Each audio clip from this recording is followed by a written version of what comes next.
Okay, so what is Japanese candlestick?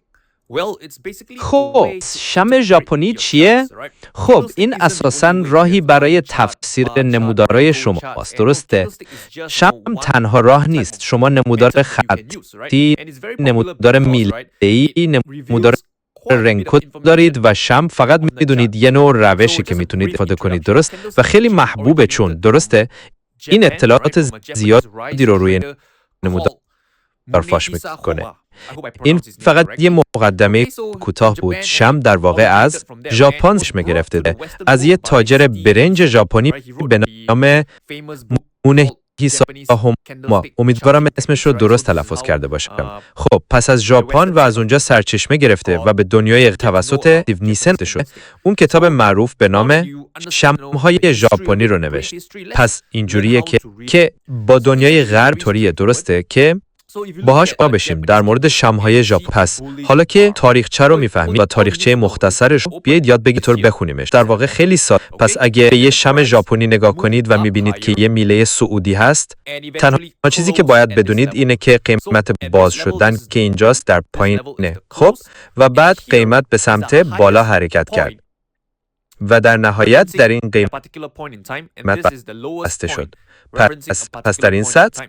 So این what do I mean by قیمت a باز particular شدن point in time? این قیمت This بسته means شدن that هست و the اینجا high and low بالاترین نقطه است. is determined by مرجع the type of در یک candlestick you're زمان looking at. So و for این example, پایین ترین let's say است your که candlestick زمان is based اشاره on a میکنه. daily پس اونم chart, یک خاص چیه؟ then this is این یعنی this که represents بالاترین the پایین high for ترین the day قیمت در and this تعیین می represents شود the low توسط نوع شمی که for the بهش نگاه candlestick. می Let's کنید. say مثلا an عرض کنید hourly شم chart, شما right? بر An اساس hourly نمودار chart. روزانه، پس این This دهنده represents بالاترین the قیمت high و این نشون over دهنده the ترین last 1 قیمت hour روزه. and this اگر شم represents the شما low مثلا نمودار over ساعتی the last باشه 1 درسته، hour. نمودار So this ساعته is how این you read نشانده a بان قیمت bullish در طول یک candlestick گذشته و chart. این نشان دهنده And a پایین ترین bearish chart قیمت is در just طول the یک ساعت گذشته است. opposite پس for the اینجوری open یه and نمودار close. شمعی Because سعودی if رو you think about this, بخونید و یه نزولی هم for a candle to دقیقاً be bearish, right, برعکس it has برای to close قیمت lower. So for it باز و to بسته close lower, شدن the است. open has چون to اگه be به این فکر here at کنید the top, right? برای شمی که Here. نزولی And then باشه eventually درسته باید close پایین تر بسته lower بشه. پس at this point in برای time. اینکه پایین Again, this تر represents بسته the high for the بشه particular قیمت period باز and this شدن represents the low باید اینجا در for the بالا باشه particular period درسته. depending اینجا on the باز time میشه frame و you're بعد در نهایت looking at پایین this تر بسته candlestick. میشه در این So this is زمان. how you read دوباره a این نشان candlestick دهنده chart. بالاترین And قیمت let's در have a دوره look at خاص و این نشان some دهنده real life پایین ترین examples. قیمت در دوره خاص So است. this is the بسته forex بدونید پس market, هم euro نکنید. dollar, پس این and نمره you شروع can see میخونید that و this one بیای is a گاهی daily چند time frame. مثال واقعی So بنمایید. this chart